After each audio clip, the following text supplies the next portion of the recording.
Welcome back to Behind the Print podcast, where we feature industry leaders and uncover the creative minds and their businesses within the world of professional printing. Our mission is to provide you with inspiring, actionable resources that elevate your business projects and accelerate your journey to excellence in profit and print. Today's episode is Print Meets Purpose at Turning Point Dance, and I'm here today with Turning Point Dance Studio owner Aimee Chamberlain. Hi, everyone. Hey, so glad to have you on the podcast. So happy to be here. Awesome. Well, can you just start by telling us about Turning Point Dance Studio and what inspired you to start it? Yeah, so we founded Turning Point Dance Studio 11 years ago. I had taught all from Southern California all the way up through Oregon, and I absolutely loved being a teacher. I was a teacher for 17 years before I started Turning Point Dance. And as I grew as a teacher, I grew my values and my philosophies about being able to teach really high caliber technique to dancers, but take care of the human first, the human as a whole. And what I found is it was really hard for me to find a space that either taught really good technique and took care of the dancers, or wasn't just for fun, but kind of put technique on the sidelines. And so I was actually ready to walk away from teaching dance altogether. And a parent came up to me and said, just open one class. And I said, if you could get 12 kids together, I'll look into a space. And the next day she came to me with 12 kids. And in 3 months, I had 73 kids. And so it just kind of happened organically. And since then, I've been able to build a studio where we serve over 500 families a year and a staff of 10 who have the same values and philosophies as I do, where we teach very high caliber dance, but we take care of the human first and foremost while doing it. That's so important for a dance company to have too, because injuries can happen and that motivation sometimes can creep up on you when you're like really wanting to get a new skill mastered, and it can be frustrating sometimes. So I bet that support goes a long way in your industry. Oh, for sure. Yeah. And the culture sometimes has been historically a little bit hard mentally. And so all of my staff is YPAD certified. And so that's Youth Protective Advocates in Dance. And so we all have mental health training too. So we're not only looking at injury prevention, but we're also really, really in the mindset of how we speak to the kids. What kind of language do we use? And also just things that not historically haven't been looked at dance, like what are the lyrics to the songs we're picking and why are we picking them? And how are we dressing them on stage? Are we doing what is age and developmentally appropriate for them? So it's been a mission of mine for sure. Yeah, and that sounds like a huge step forward coming from the past of dance and kind of some of the nuances or the reflections behind dance, and just how you're creating a new environment for that and almost rebranding dance to be just completely safe and welcoming and joyful and inspiring. I love that. I think that's so cool. For sure. Our mission and our motto is that everybody can dance and dance is for everybody. So, yeah. That's so fun. I love it. I love it. So you had mentioned your community a little bit and how it's grown so rapidly and organically. What do you think makes your community of dancers unique? We are very just community focused in general. We put a lot of emphasis on service in the community and how we can make the world literally a better place through our art.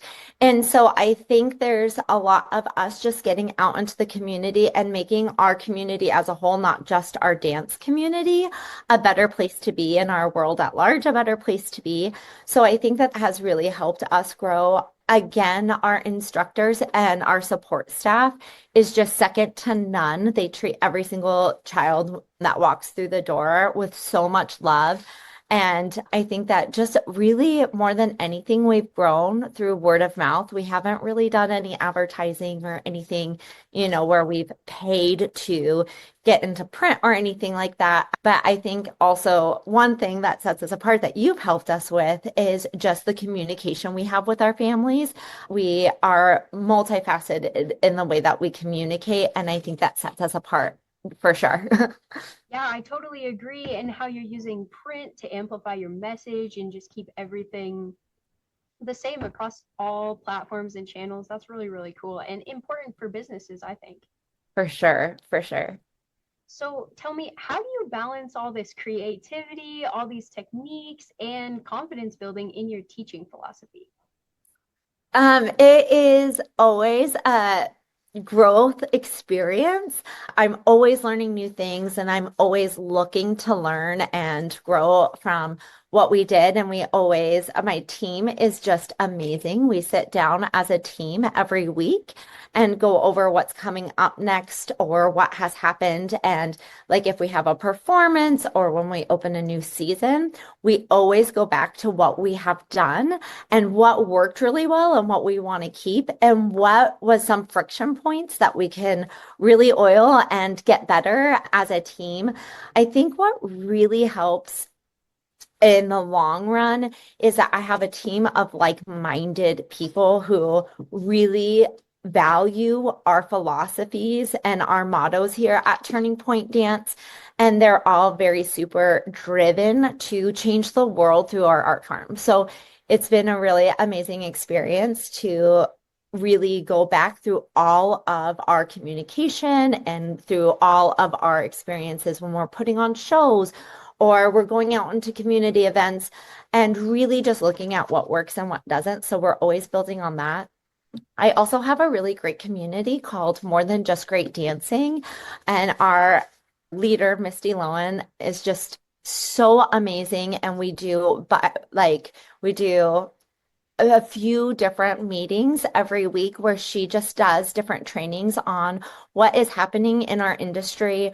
What are some things that we need to think about coming up? How can we grow together? And that community of dance studio owners is just very supportive and uplifting, and we can come to each other with similar problems or similar victories and hold each other up and exchange ideas. And so that's been so amazing and helpful. And I'm so grateful for that community as well. For sure. And when you have a team of like minded individuals who all have the same goal and the same values, it makes it so much easier to collaborate because it's almost like you're thinking the same things. Yeah. And we feel like we can come to each other with problems or offer each other solutions without feeling any like sense of judgment or any hesitation because we're all doing what we do in love and in growth. So it's been a really amazing experience. Yeah, and I bet that really helps just a business thrive in general when everybody's collaborating, working together, and really caring for each other on a different level. 100%, 100%. So you mentioned print a little bit, but tell me, how does print show up in your business? So actually, we started using you guys in 2020. Just like everyone, we were pushed to go online pretty quickly. We were one of the first in our community to switch all of our dance classes onto an online platform. What we found very quickly that all of a sudden the kids were thrust into this online universe where their school was online, their dance was online, all of their meetings with friends were online. And it really started affecting them mentally. And we thought we have to think outside the box here because we need to get connection, physical connection with these students so they have a bigger purpose. So what our team came up with was to print out these books that had everything from dance history lessons to injury prevention to anatomy to physics of dance. And we personally delivered these books to all of our students that were online with us. And we found it was so amazing to work with you guys. We found it so easy. It was our first time doing anything like this. We had no idea what we were doing. And your team reached out right away and caught anything that like you might want more bleed here, or there might be like even a misspelling on this page. Go back and look at it. You guys were so amazing to work with and got those to us so quickly. And right away, we saw a difference in the morale of our students. It was something that, one, we socially distanced delivered them. So we would knock on their door. We had a dance party on the porch and we were able to give it to them. And just seeing other people one, like just really lifted their spirits. And then number two, just having that common thing that wasn't only online, but they could call their friends and go through the assignments together and just have uplifting messages throughout the week with these assignments. It was just really, really beneficial. And I think that's the first time we realized, hey, having something tangible that's not just on the computer, not just a website, not just Instagram, not just Facebook, it really brings the community together in a really physical way. So we started doing a lot more in print. We decided that we were going to do yearbooks, which has been just such an amazing experience. Now we're going on our fourth yearbook with you guys. They're about 130 pages and they go through everything with throughout the year. Every class has their class photo in it. All of our big events are in it. And it's something that parents just cannot wait to get their hands on at the end of the year. And we love because we can go back year after year and be like, look how much this dancer has grown. Or do you remember this class? This was such a fun routine. And then this year, we decided to even expand our printing further with you guys. And we started making seasonal packets. So at the before a season starts, we have our whole season right in the hands of our community. We've given them out at school events, we've given them out at community events, and every single one of our parents, when they register and when they come in, instead of having like a trifold, like that has just limited information, they can go through all of our certifications. They can read up on all of our teachers. They can see every important date that we have for the whole year. We go break down month to month what they can expect, all of our policies and procedures. And so we just find it that it is something tangible that we can give to parents that they can hold on to and reference back. And they're not looking through a dozen emails to find or searching the web and landing on the wrong landing page. They have something in their hand that they can see. And we're able to show them also just our spirit with the colors that we choose and the pictures that we're able to show.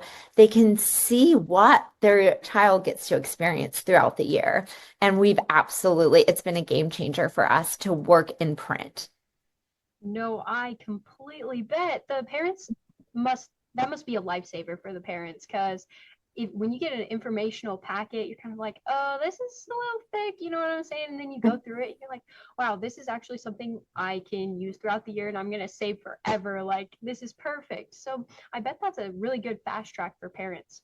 Oh, for sure. And it also helps our staff as well when there's, in times like this, we're gearing up for recital and there is just hundreds of communications and emails going out, and there's so much to think about and so much information to get out that our staff can pull out that handy book at any time and show our parents the information really, really quickly and easily and show them how accessible it is. And also, our kids just feel like rock stars when they see themselves in print. They're like, we are superstars. So that's so fun too. Yeah, it's like they're in their own little magazine. Yes, for sure. So, can you share a favorite memory or milestone from Turning Point's journey so far? Oh man, there are so many of them. I would have to say one of our most memorable experiences is during the lockdown. We're based in Oregon, so Oregon would open up for a little bit and then we would shut down, and then we could have 10 people in the building and then no people in the building. And there was like a big back and forth for about a year. And being mental health advocates here at Turning Point Dance, we just saw how hard that was for our students. And so we were gearing up for a show at the end of our season in 2021. And the governor had opened everything up and it was okay. And then right before the show, closed everything down again and said that we could only have gatherings of 150 people if they were outside. So I am really, really fortunate, and I live on a ranch. And my husband was really, really supportive and allowed us to build a stage on our property, poured cement, built the stage, took our silo and made it a backdrop, and We got banners printed and we were able to create this really amazing experience for families to come and still, we had really small sections. If you came to class on Monday, your show was on Monday. We had a week's worth of performances. But that will always stand out in my mind about how our community is really rooted in love and is willing to come together and make the impossible possible for the betterment of our kids. And it was just such a special memory. We've put on huge production sets. We put on, productions that cost us about $70,000. And that one production will hold a space in my heart as being our best one because it was one of the times in that 2 year period that we really were able to move mountains for our families and saw just so much love and it was just so special to our families and to me as well. There's just something so special about that type of encounterment with other people, and just a willingness to help and serve is so just fortunate to have in people's lives. For sure, for sure. That time taught us so much and brought us so much closer as a community. And if you want to see how art and community can change the world, like I always go back to those experiences during that time and think about how our community and our kids and our parents and our staff came together just in love and celebrated as much as we could. For sure. What a magical moment and just positive vibes. I'm feeling them from here. So, how do you approach fundraising? Do you guys do fundraising, or how does that work with your printed materials? Yeah, we don't do fundraising. A lot of the tuition that comes in that the families pay goes back into our program. And so we see our printed materials like our handy books and our seasonal packets as instead of paying, for Facebook advertising or to have Google ads or anything like that, we find that paying for those printed materials to hand out to our families is such a better resource of our funds. So instead of fundraising for extra print or anything like that, we just see it as a way that we can give back to our families, make us better communicators, and just put it in our budget as a studio to provide our families with the best communication we can serve them with. So, That's awesome. I love that just perspective overall. That's amazing that you have it included in your whole business plan. That's awesome. you guys are a part of our budget every time we go through it. Oh, we love you. We love you guys. Oh, that's so fun. Yeah, I actually do have one of your prints right here. Yes. Beautiful, so Our fun, handy book. so Yes. colorful. That one was just amazing. I had to pick it up. Yes, that has our whole season in it. So if you want to know anything about what we do all year, you can just browse that. How fun. Cool. Well, I have a kind of interesting question, and you might not know, but you probably do.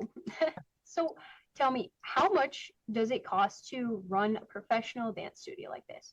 Yeah, every year it kind of changes. Our budget has just grown a little bit as far as how much we have to spend because we just purchased a building on over an acre of property and it's 63,000 square feet. And so our budget for the year just kind of had to expand a little bit as we get into this new space. Every year it takes with like the printing and with the shows and with getting into our theaters and training for staff. We have so many things that we have to pay for every single year. And so I think last year when we went through our taxes, we spent over $500,000 to make our studio run through the year. Oh, that is just amazing. And all it shows in your prints, they're beautiful, they're laid out so nicely. All the images are just gorgeous. I really commend you for that. Oh, thank you. We put a lot of work and effort because we absolutely love what we do. That's amazing. I love it. I love it. So, what's something people might not realize about running a dance studio?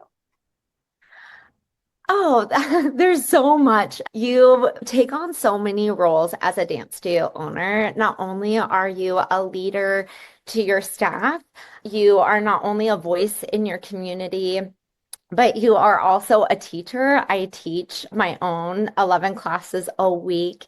And so I have all the responsibilities as a teacher as well, as far as lesson planning and keeping up with my own certifications and what I am teaching and making sure every single student is seen and communicated with throughout the week.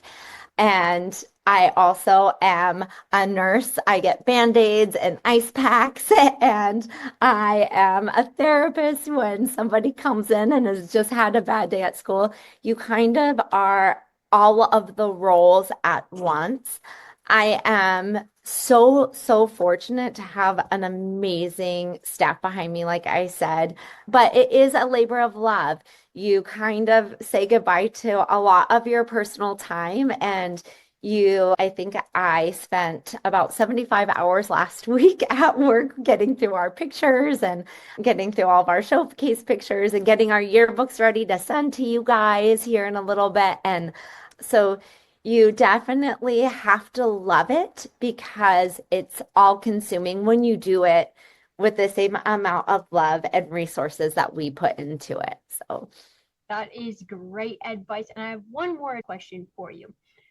What advice would you give other small business owners building a brand around movement, art, or kids?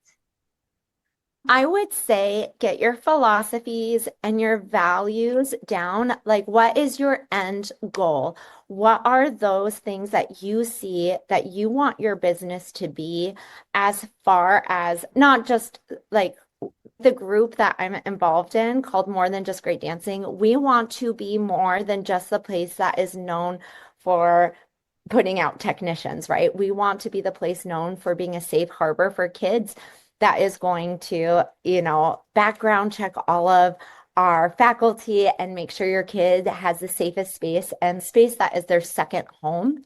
And that is our mission. And so, outside of what you are just selling, what is your real mission? And build your brand around that. Really have a deeper purpose and a deeper meaning, and really focus on that and build boundaries around that and build your business around what your greater vision is. Because, if I was just selling great dancing, I think it would be a lot harder to put in the kind of work I do. But because I am really trying to show people that they can make this world a better place through our art and we could be a home for that, it makes those 75-hour work weeks completely worth it. Totally. I completely hear what you're saying. So, if you didn't have any 75-hour work weeks and nothing to do but spend a full day to yourself, what would you be doing? Oh man. Okay, so I've thought about this question a lot, especially in seasons like this when it just feels all consuming, right? I can wake up at 5 o'clock in the morning and I can leave the studio at 9 o'clock at night and still not even have a dent in the workload that I have. And I'm like, oh, I just need a day off. But honestly, I would not trade a single minute of this for the world. I absolutely love it. And so if I didn't have the dance studio and I was able to retire tomorrow because I won the lottery, I think that I would be miserable, honestly. If I could take a couple days off, laying on a beach would be amazing and warm, sunny weather. Being from Oregon, we are ready for some sun. So if I just had to take a couple days off, I would love a nice, beach vacation, but I would only want it for a little bit because I absolutely cannot see my life without working and serving this purpose with my kids. That is so sweet and so special. I love that so much, but you do deserve a day at the gym or a day at the beach. Oh my goodness. Not at the gym. Don't go to the gym. You do enough. I I I feel like I have every day at the gym here while I'm teaching. I bet. I bet. So, where can our listeners follow your work, learn more about Turning Point Dance, or sign up for class? Yeah, so you can visit us on our website, www.turningpointdance.com, or you can follow us on Instagram, Turning Point Dancer, and on Facebook as Turning Point Dancer. We also have a TikTok that I do not hardly touch at all, so you can find us on there too, but I am not the best TikToker in the world. You could ask any of my teens and they'll let you know that for sure. Hey, I think you're not the only business owner thinking that. But you guys check her out. Check them out on the website, turningpointdance.com, and check out their socials too. They got a lot of cool stuff on there. But that's another wrap of an episode of Behind the Print podcast. Thanks to our listeners for joining us as we've explored the artistry and innovation of the printing world. Remember, having a strong vision, building the right strategy, and using tools like print to amplify your message will make your brand stand out from the crowd. If you've enjoyed today's episode, be sure to stop by printingcenterusa.com and get yourself a free sample pack to share with your fellow business enthusiasts. Until next time, keep those creative sparks flying, and remember, there's always more to discover behind the print.